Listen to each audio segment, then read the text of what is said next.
إن الحمد لله نحمده ونستعينه ونستغفره ونعوذ بالله من شرور أنفسنا وسيئات أعمالنا من يهده الله فلا مضل له ومن يضلل فلا هادي له وأشهد أن لا إله إلا الله وحده لا شريك له إقرارا به وتوحيدا وأشهد أن محمدا عبده ورسوله صلى الله عليه وعلى آله وأصحابه وسلم تسليما مزيدا يا أيها الذين آمنوا اتقوا الله حق تقاته ولا تموتن إلا وأنتم مسلمون وبعد فإن أصدق الحديث كتاب الله وخير الهدي هدي محمد صلى الله عليه وسلم وشر الأمور محدثاتها وكل محدثة بدعة وكل بدعة ضلالة وكل ضلالة في النار. أيها الإخوة, pada sesi kedua ini kita akan mengisi jadwal ini dengan membahas syarah usulul iman. Usulul iman maksudnya adalah arkanul iman, rukun-rukun iman. Kita tahu bahwa marathibuddin itu ada 3 tingkatan ad-din, tingkatan agama ini ada 3. Pertama Islam, kedua iman, dan yang ketiga ihsan. Berdasarkan hadis Jibril alaihi salam ketika beliau menyamar berupa seorang laki-laki yang datang kepada majlis Rasul SAW lalu bertanya tentang Islam, iman, dan ihsan. Lalu dijawab bahwa iman itu adalah an tu'mina billahi wa malaikatihi wa kutubihi wa rusulihi wal yaumil akhir wal qadari khairihi wa syarrihi.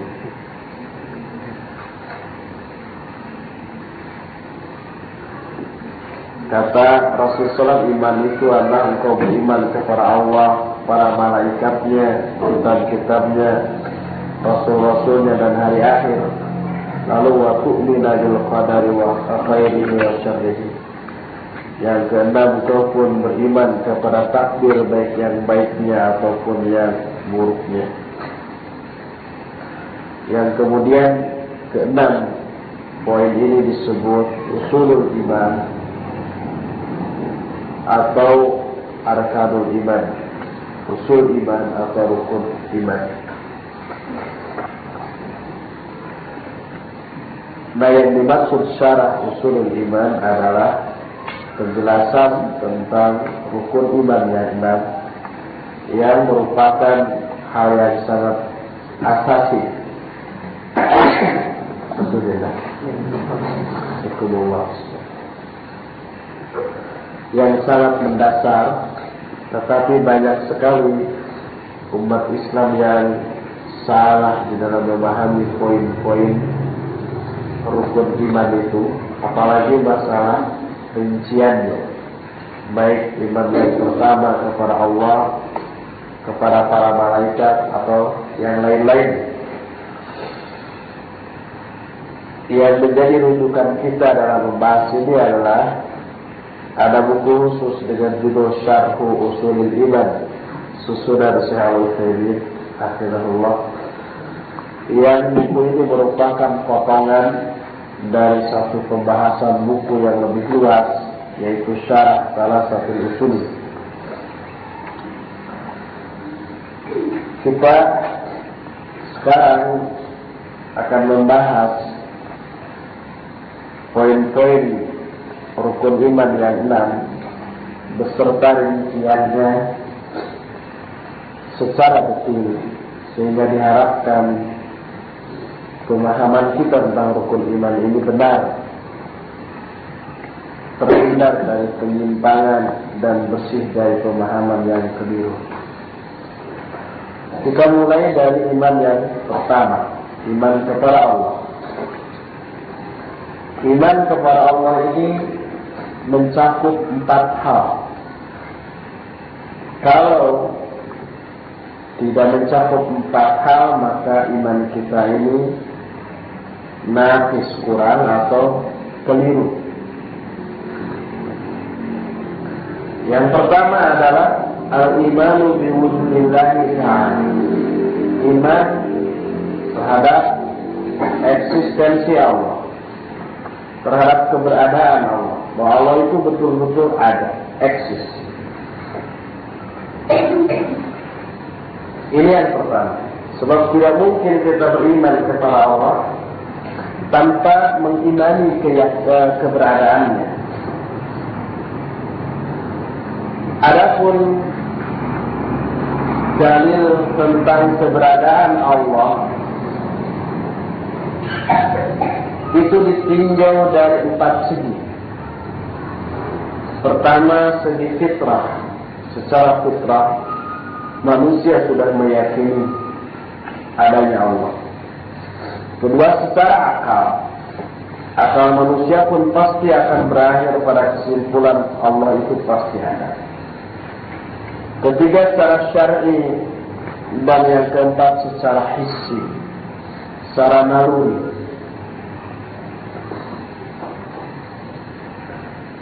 Adapun dari fitrah disebutkan oleh Syekh ini, fa inna kulla makhluqin qad futira 'ala al-iman bi khaliqihi min ghairi sabqi tafkirin aw ta'lim, wa la yunsarafu an muqtada hadhihi al-fitrah illa man tara 'ala qalbihi ma yusrifu 'anha. Semua makhluk, semua manusia telah diciptakan di atas iman kepada penciptanya tanpa harus didahului oleh berpikir atau belajar. Semua manusia sudah mempunyai secara fitrah, sudah memang diciptakan di atas iman kepada Al-Khaliq. Dan tidak ada yang menyimpang dari tuntutan fitrah ini kecuali orang yang hatinya disimpangkan, orang yang hatinya dibelokkan. Berdasarkan sabda Rasul sallallahu alaihi wasallam, "Ma min mauludin illa yuladu 'ala al-fitrah, fa abawahu yuhawwidanihi aw yunassiranihi aw yumajjisanihi." Kata Nabi SAW, tidak ada satu bayi pun yang lahir kecuali mereka lahir di atas fitrah. Maka kedua orang tuanya lah yang meyahudikan dia atau menasranikan dia atau memajusikan dia. Yang dimaksud lahir di atas fitrah, Ibnu Mas'ud radhiyallahu anhu menyatakan, demikian juga Abu Hurairah radhiyallahu anhu menyatakan, fitrah yang dimaksud di sini adalah Islam.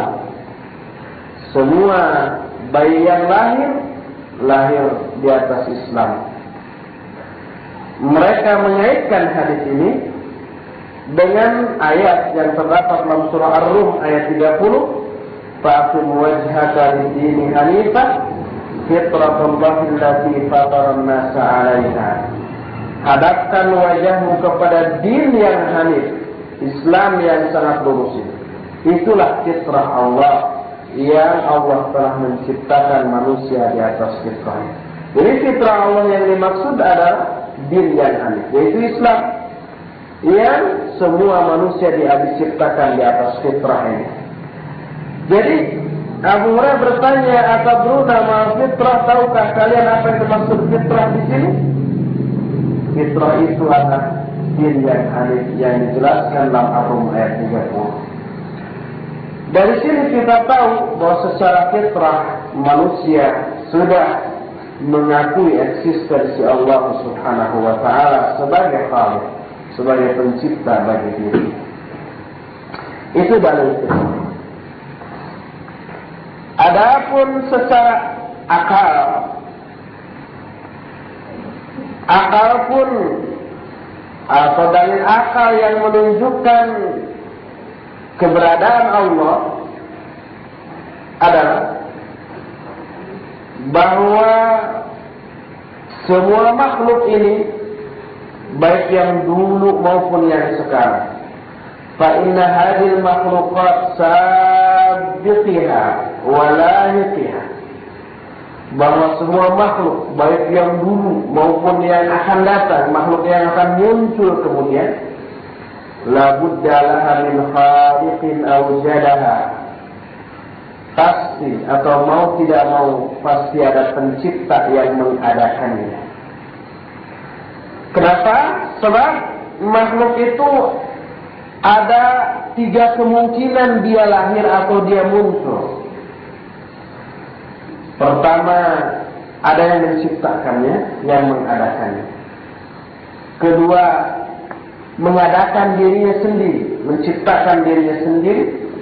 Dan yang ketiga, ada secara tiba-tiba. Nah, 2 kemungkinan yang terakhir ini tidak mungkin terjadi. Tidak mungkin sesuatu itu menciptakan dirinya sendiri, dan tidak mungkin sesuatu itu ada secara tiba-tiba. Kenapa sesuatu tidak mungkin menciptakan dirinya sendiri? Karena li'anna qabla wujudihi ma'lumun fa kaifa yakunu khaliqan. Sebab sebelum dia ada, sebelum sesuatu ada, dia tidak ada dulu kan? Dalam keadaan dia tidak ada, tidak mungkin dia sudah menjadi pencipta, walaupun menciptakan dirinya sendiri. Jadi tidak mungkin sesuatu atau seseorang menciptakan dirinya sendiri. Karena sebelum dia ada, dia adalah tidak ada. Dan ketika dia tidak ada, tidak mungkin menjadi pencipta, sekalipun pencipta dirinya sendiri. Juga tidak mungkin sesuatu itu ada secara tiba-tiba, wala yumkin an tujida sudfatan. Tidak mungkin sesuatu ada secara tiba-tiba. Kenapa? Li'anna kulla hadithin la budda lahu min muhdithin. Karena segala sesuatu yang ada pasti ada yang mengadakannya. Wa li'anna wujudaha على هذا النظام البديع التناسق المتعارف والارتباط المتهم بين الأسباب ومسبباتها وبين الكائنات بعضها مع بعض يمنع منعا باتا أن يكون وجودها صدفة إذ الموجود صدفة ليس على نظام في أصل وجوده فكيف يكون منتظما حال بقائه وتطوره. Karena keberadaan alam yang demikian sempurna di atas aturan yang maha sempurna, yang seimbang, yang saling berkaitan satu sama lain antara sebab dan musababnya, seperti alam ini. Bumi beredar pada orbitnya, mengelilingi matahari. Kemudian bintang-bintang yang lainnya, bulan.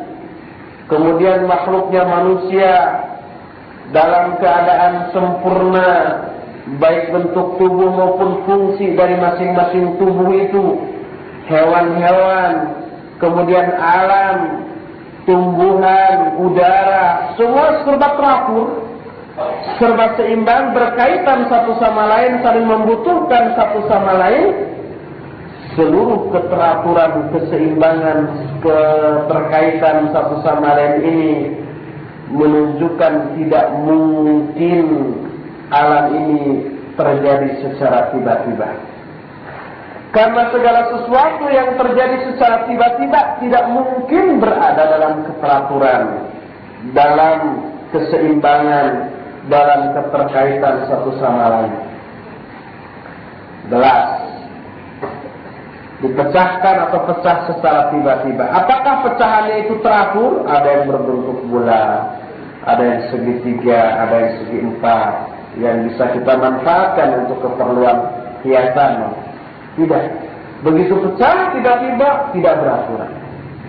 Lain dengan kaca yang dibuat yang ada kaca ini ada yang berbentuk bulat, segitiga, segitiga. Kita yakini tidak mungkin yang bulat ini terjadi tanpa sengaja, tiba-tiba. Pasti itu yang membulat, yang beginian itu ada yang membuatnya. Maka apabila tidak mungkin makhluk ini menciptakan dirinya sendiri, juga tidak mungkin terjadi secara tiba-tiba, jelaslah bahwa alam ini pasti ada yang mengadakannya, ada yang membuatnya, ada yang menciptakannya. Allah Subhanahu wa ta'ala telah menuntun akal manusia dengan penjelasan yang qat'i dalam surah Tur ayat 35. Kata Allah, am khuliqu min ghairi syai'in am humul khaliqun. Apakah mereka diciptakan dari yang tadinya tidak ada, ataukah mereka menciptakan dirinya sendiri? Maka ayat ini, surah Tur ayat 35 ini pernah menggiring seorang yang tadinya kafir. Dengan ayat ini dia berpikir bahwa kita tidak mungkin menciptakan diri sendiri, atau ada tiba-tiba, pasti ada yang menciptakannya. Orang kafir ini yang tadinya kafir namanya adalah Jubair bin Mut'im radhiyallahu anhu. Suatu saat Rasul sallallahu alaihi wasallam membaca surah Tur dari awal. Ketika sampai kepada ayat 35 dan 36 serta 37, am khuliqu min ghairi syai'in am humul khaliqun am khalaqus samawati wal arda bal la yuqinun am innahum khazainu rabbika am humul musaytirun. وكان جبير يومئذ مشركا قال كان قلبي أن يطير وذلك أول ما وقر الإيمان في قلبي. Kata Allah dalam surah Tur ayat 35, 36, 37 itu, apakah mereka diciptakan padahal tadinya tidak ada, atau mereka menciptakan dirinya sendiri? Ataukah mereka menciptakan langit dan bumi, akan tetapi mereka tidak yakin? Ataukah di sisi mereka mempunyai perbendaharaan Allah, ataukah mereka mengada-ada? Saat itu Jubair masih musyrik. Ketika mendengar ayat ini, kata Jubair, hampir-hampir hatiku terbang, dan ini adalah yang pertama kalinya iman tertancap dalam hatiku. Ini diriwayatkan oleh Imam Bukhari di dalam kitab tafsir, dalam kitab sahihnya ketika menafsirkan surah Tur. Ini bisa dilihat dalam Sahih Bukhari juz yang keempat halaman 1839. Contoh umpamanya, kalau ada sebuah istana yang sangat megah dan kuat, ahatat bihil hada'iq, lalu di sekeliling istana ini terdapat taman atau kebun. Lalu di tengah-tengah taman itu ada sungai-sungai kecil yang jernih airnya. Kemudian di dalam istananya dihamparkan karpet, dihiasi dengan berbagai macam perhiasan yang sangat indah. Lalu si istananya ini pun dicat luar dalamnya dengan warna cat yang sangat indah. Lalu ada orang yang berkata bahwa istana ini tidak ada yang menciptakan, tidak ada yang membangun, tapi ada secara tiba-tiba. Apa sikap kita? Pasti langsung pada saat itu juga pikiran kita mengingkari dan mendustakan, dan akan mengatakan bahwa orang yang ngomong itu adalah pendusta. Kalau tidak pendusta, dia orang yang sangat bodoh.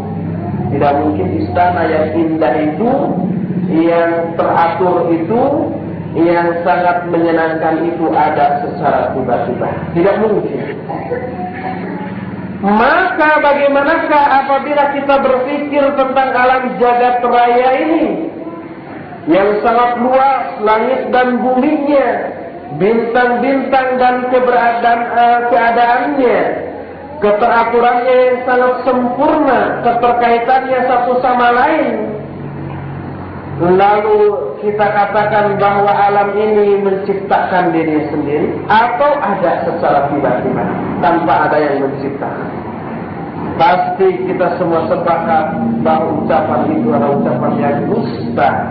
Atau kalau orang itu bukan orang pendusta tapi mengatakan itu, pasti orang itu orang yang teramat sangat bodoh berkata demikian. Jadi akal kita pasti meyakini bahwa alam jagat raya ini termasuk kita ada yang menciptakan. Sebab sesuatu itu ada, pertama ada yang mengadakan, kedua ada secara tiba-tiba, ketiga mengadakan dirinya sendiri. Dan dua hal yang terakhir ini sesuatu yang tidak mungkin secara akal. Inilah dalil akal yang menunjukkan adanya Allah. Siapa yang menciptakan alam jagat raya ini? Allah subhanahu wa ta'ala. Jadi akal menuntun kita untuk meyakini dan mengimani eksistensi Allah subhanahu wa ta'ala. Adapun sekarang dalil syar'i tentang adanya Allah disebutkan, fali anna al-kutub as-samawiyyah kullaha tantiqu bidzalik wa ma ja'at bihi min al-ahkam al-mutadamminah li masalihil khalqi dalilun ala annaha min rabbin hakimin alimin bi masalihi khalqi wa ma ja'at bihi min al-akhbar al-kauniyah allati shahida al-waqi bi sidqiha dalilun ala annaha min rabbin qadirin ala ijadi ma akhbara bi. Dalil syar'i tentang yang menunjukkan adanya Allah adalah semua kitab-kitab samawi, mulai dari Zabur, Taurat, Injil, kemudian Al-Quran, dan hukum-hukum yang ada di dalamnya. Hukum tersebut mencakup kemaslahatan kemaslahatan makhluk. Ini menjadi dalil bahwa kitab-kitab tersebut datangnya dari Rabbun Hakimun, dari pencipta makhluk ini yang mengetahui kemaslahatan makhluknya. Adapun kabar-kabar tentang alam semesta yang ada di dalam kitab-kitab samawi tersebut, seperti Al-Quran, itu menceritakan juga, menerangkan tentang alam jagat raya ini. Inna fi khalqis samawati wal ardi wa ikhtilafil laili wan nahar la ayatin li ulil albab. Kan begitu kan? Dan ternyata kabar tentang alam semesta dalam Al-Quran atau kitab-kitab lain tersebut sesuai dengan kenyataan. Umpamanya tentang proses pertumbuhan janin bayi. Di dalam Al-Quran itu disebutkan. Al-Mu'minun mulai ayat 11 ayat 12 sampai ayat 19 tentang proses perkembangan janin di dalam kandungan itu. Itu sesuai dengan kenyataan. Bahkan kita pun ketika menerangkan tentang tentang neraka, kemarin ada salah seorang profesor di Jepang meneliti bahwa rasa sakit atau syarat sakit dalam tubuh manusia hanya ada di permukaan kulit. Setelah lewat kulit ke daging ke tulang itu nggak akan lagi terasa sakit. Nggak ada syarat-syarat apa yang membuat kita merasakan sakit di sana. Itu hanya kulit. Itu ada profesor ahli penyakit kulit di Jepang. Lalu ada seorang alim di Yaman mengomentari, itu kuno katanya. Al-Quran 14 abad yang lalu sudah menjelaskan demikian. Yaitu kata Allah, dan ketika kulit-kulit ahli neraka itu sudah hangus, sudah habis, kami ganti mereka dengan kulit yang baru agar dengan itu mereka lebih merasakan lagi sakit dan pedihnya siksa neraka. Yang ini menunjukkan bahwa rasa sakit hanya terasa di permukaan kulit saja. Ilmu kedokteran baru abad ini menemukan hal itu melalui penelaahan. Al-Quran sudah menjelaskan sejak awal. Sesuai jadi antara penjelasan Al-Quran tentang alam, tentang tubuh kita sesuai dengan kenyataan. Dan penjelasan kitab Allah yang sesuai dengan kenyataan ini menjadi dalil bahwa kitab Allah ini pun datang dari pencipta alam ini, yang maha kuasa untuk mengadakan, menciptakan hal yang dikabarkan dalam Al-Quran. Ini kitab-kitab samawi, wahyu Allah, dan itu syariat. Jadi dalil syar'i adanya syariat ini pun menunjukkan tentang eksistensi Allah Subhanahu wa Ta'ala. Itu dalil ketiga yang menunjukkan adanya Allah. Adapun dalil terakhir atau dalil keempat yang menunjukkan adanya Allah itu disebut dalil hissi. Hissi itu perasaan atau naluri. Secara naluri, manusia atau siapapun yang berperasaan harus wajib dan pasti mengakui eksistensi Allah. Tentang dalil hissi ini ada banyak contoh. Pertama, annana nasma'u wa nushahidu min ijabati ad-da'in wa ghawthil makrubi ma yadullu dilalatan qati'atan ala wujubihi ta'ala. Pertama, kita sering mendengar bahkan menyaksikan tentang diijabahnya doa orang yang berdoa. Kepada siapa kita berdoanya? Kepada Allah mintanya, dan doanya makbul. Ini menunjukkan bahwa Allah yang kita mintai dengan doa tadi ada. Ini menjadi dalil yang pasti tentang eksisnya Allah Subhanahu wa Ta'ala. Bahwa Allah itu eksis, Allah itu ada. Buktinya kita berdoa kepada Dia memberi. Contoh baik zaman dahulu maupun zaman Rasul SAW ataupun zaman sekarang. Allah menjelaskan wa Nuhan idnada min qablu fastajabna lah. Dan Nuh, ketika Nuh ini berdoa kepada Allah, maka kami mengabulkan doanya.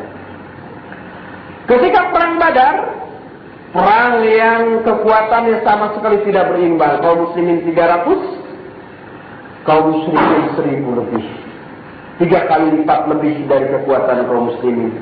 Sampai Allah berdoa agar ditolong. Sampai kalau kami kalah saat lam tu'bad abadan, engkau tidak akan lagi ada yang menyembah selama-lamanya.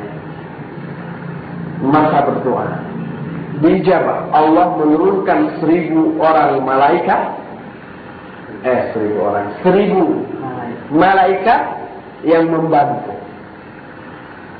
Lalu ini diabadikan oleh Allah dalam Al-Quran surah Al-Anfal ayat ke-9, "Idzastaghithuna rabbakum fastajaba lakum anni mumiddukum bi alfin minal malaikati murdifin."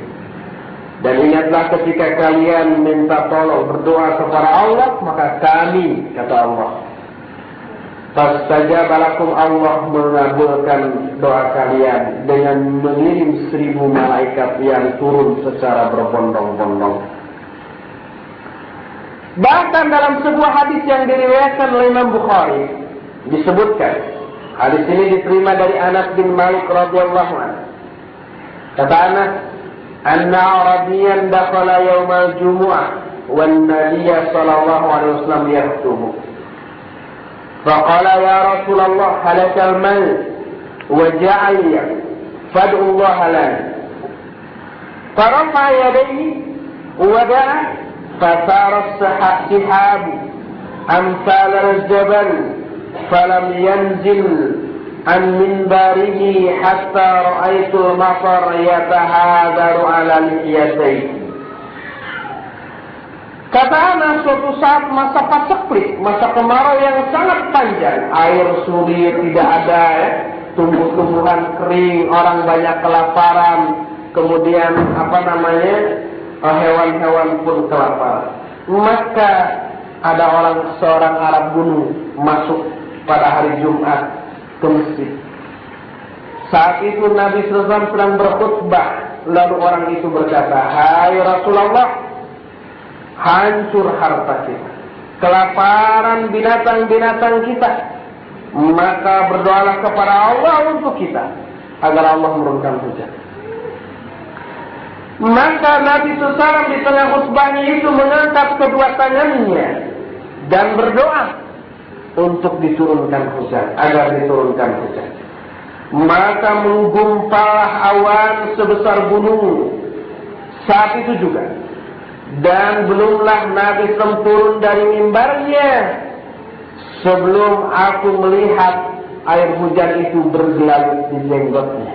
Jadi begitu berdoa saat itu juga awan langsung menggunung, kemudian turun hujan. Nabi SAW belum selesai khutbahnya, maka hujan turun sampai air hujan itu kelihatan menggelayut di jenggot beliau Shallallahu Alaihi Wasallam. Saat itu memang Masjid Nabawi belum pakai apa, sehingga kalau hujan ya hujan, kalau panas ya panas. Sampai sekarang pun Masjid Nabawi itu di tengah-tengahnya kalau tidak hujan dibuka secara otomatis. Jadi entah memilih tombol apa, tiba-tiba kedengaran bunyi apa. Ketika lihat ke atas, oh sudah bolong atasnya, tadinya tertutup. Nah kalau hujan ditutup, entah di tombol, entah diputar ke apa, tiba-tiba menutup lagi. Kalau di Masjidil Haram ya udah terbuka itu ya. Kalau hujan ya udah banjir di dalamnya, kehujanan, karena tidak ada atapnya di tengahnya. Kecuali kalau di pinggiran-pinggirannya ya ada atapnya. Itu Jumat, satu Jumat pertama orang Arab gunung itu meminta didoakan. Dan berdoa saat itu kepada siapa berdoanya? Kepada saat itu juga makbul, turun hujan. Ini menunjukkan bahwa yang dimintai doa yaitu Allah Subhanahu wa Ta'ala ada. Kejadian itu tidak bisa ditahan-tahan menyelipkan perasaan atau keyakinan bahwa Allah yang dimintai dengan doa itu pasti ada.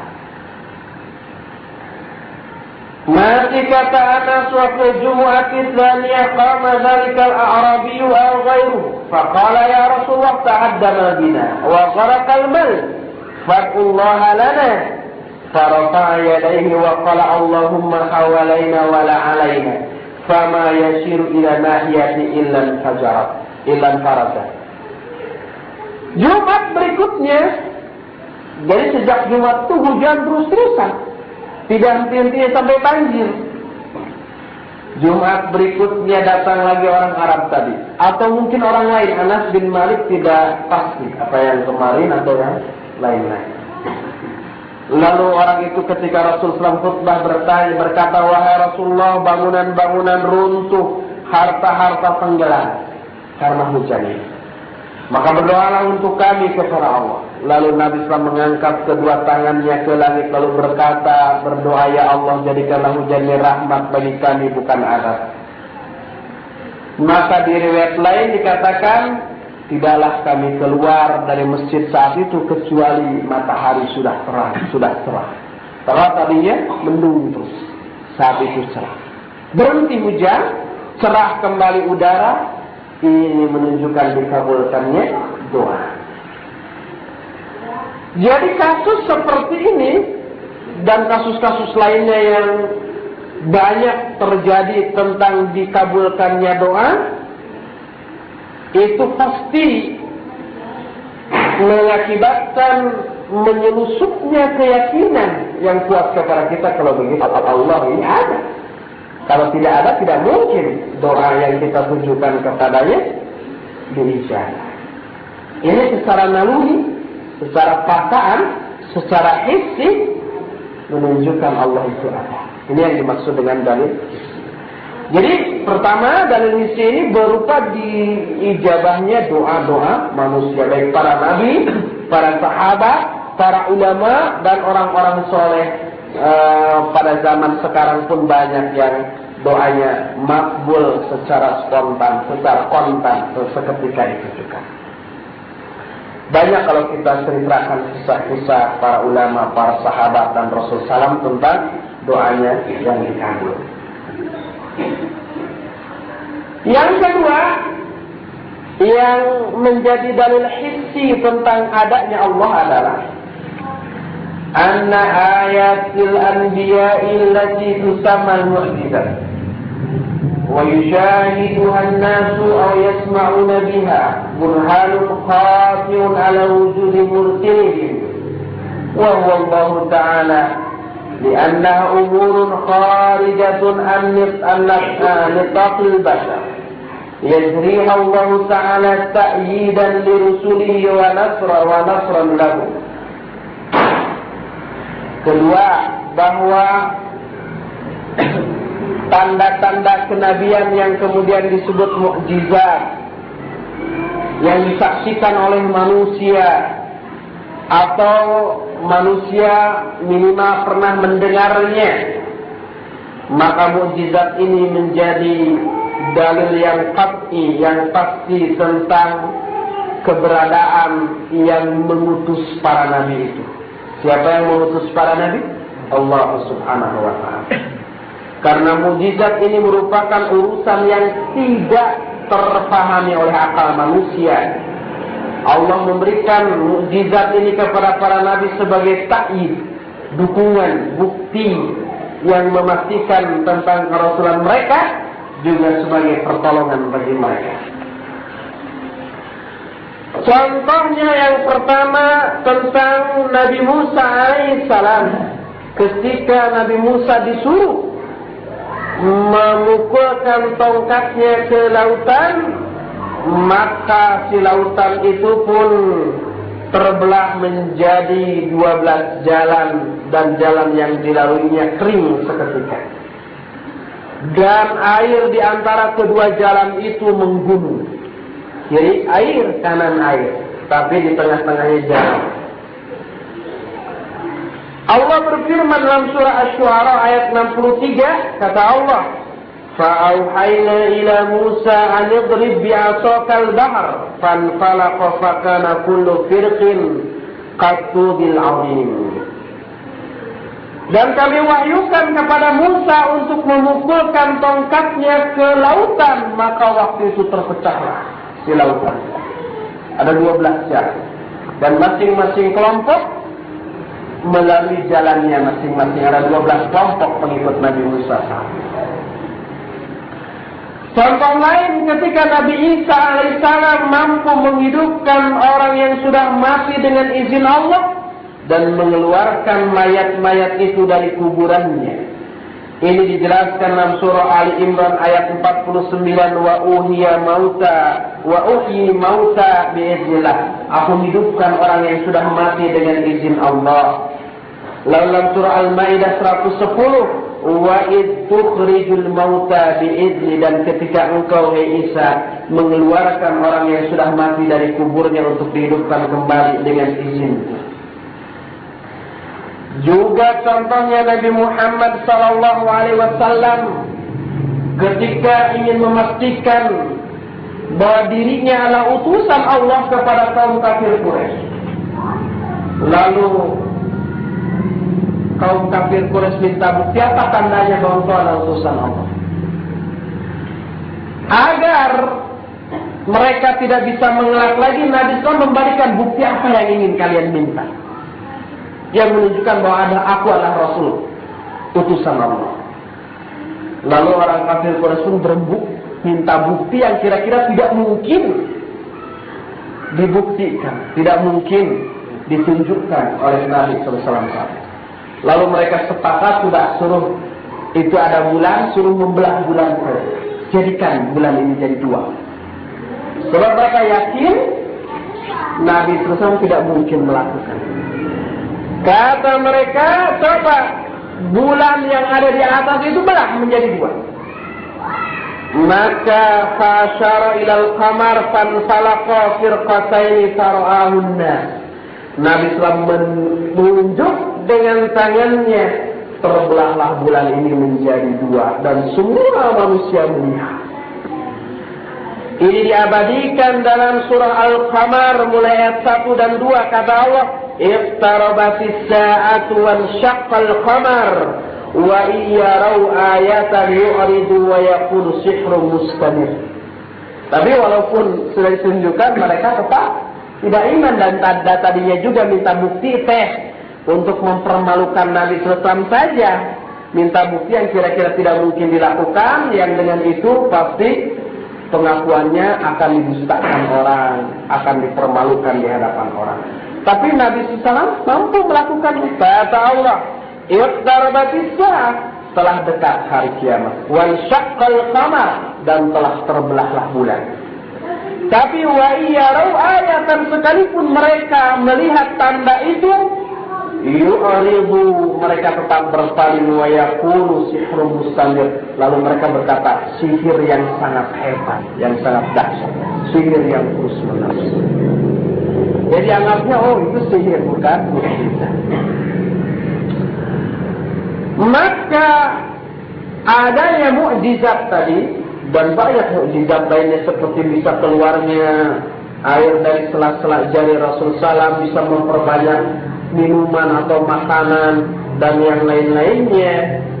Semua mukjizat tadi secara naluri, secara perasaan pasti menyelusup ke dalam hati setiap orang yang mendengarnya bahwa Allah ada. Sebab Allah yang mengutus mereka, Allah yang mengabulkan doa mereka, Allah yang memberi mukjizat kepada mereka. Nah, itu 4 dalil yang menunjukkan keberadaan Allah Subhanahu wa Ta'ala. Yang pertama dalil fitrah, kedua dalil akal, ketiga dalil syar'i, dan keempat dalil hissi. Itulah kandungan dari rukun iman yang pertama, yaitu iman terhadap eksistensi Allah Subhanahu wa Ta'ala. Iman kepada keberadaan Allah Subhanahu wa Ta'ala. Itu yang pertama, ya. Yang kedua, minal imani billah al-imanu birububiyatihi. Di antara kandungan iman kepada Allah adalah iman kepada rububiyah Allah. Jadi tidak cukup iman terhadap adanya Allah, tapi juga harus disertai yang kedua, iman kepada rububiyah Allah. Maksudnya adalah bi'annahu wahdahu ar-rabbu la syarika lahu wala mu'in. Bahwa Allah itu sebagai satu-satunya Rabb, tidak ada serikat dan tidak ada pembantu dalam hal ini. Apa artinya Rabb? Rabb itu adalah man lahul khalqu wal mulku wal amru, fala khaliqa illa Allah, wala malika illa huwa, wala amra illa lahu. Rabb itu adalah pemilik makhluk, pemilik kekuasaan atau kerajaan, dan pemilik al-amr, urusan, pengelola urusan. Sehingga tidak ada pencipta selain dia, tidak ada raja selain dia, dan tidak ada satu urusan pun kecuali dialah yang mengurusnya. Jadi Al-Rabb itu artinya Allah sebagai Khaliq, sebagai Malik, sebagai Mudabbir. Mudabbir itu pengelola urusan, pengurus urusan. Jadi di dalam kata-kata Rabb sudah tercakup Al-Khalqi, Al-Khaliq, Al-Malik, Al-Mudabbir. Dalilnya dikemukakan oleh Allah dalam surah pertama Al-A'raf ayat 54. Ala lahul khalqu wal amru. Ingatlah, hanya kepunyaan Allah lah al-khalqu dan al-amru. Al-khalqu itu makhluk, al-amru itu segala urusan. Dalam surat Fatir ayat 13, "Dzalikumullahu rabbukum lahul mulku walladzina tad'una min dunihi ma yamlikuna min qitmir." Ingatlah bahwa yang demikian itu Allah Rabb kalian yang kepunyaannya lah segala macam kerajaan. Kerajaan langit dan bumi serta segala isinya ini itu milik Allah Subhanahu wa ta'ala. Jadi di dalam kerububiyahan Allah tercakup Khaliq, Malik dan Mudabbir. Tentang kerububiyahan ini kita tidak mengetahui ada seorang pun makhluk atau manusia yang mengingkari kerububiyahan Allah. Kecuali kalau orang mengatakan demikian bukan keluar dari hatinya, tapi karena ketakaburan dia. Tapi dia tidak meyakini apa yang dikatakannya. Seperti umpama Firaun ketika dia berkata kepada kaumnya, "Ana rabbukumul a'la." Akulah Rabb kalian, satu-satunya Rabb kalian yang maha tinggi. Dalam surah An-Nazi'at ayat 24. Atau kata Fir'aun di dalam surah Al-Qasas ayat 38, "Ya ayyuhal mala'u ma 'alimtu lakum min ilahin ghairi." Wahai para pembesarku, para penggawa, para menteriku, aku tidak mengetahui ada ilah lain selain aku bagi kalian.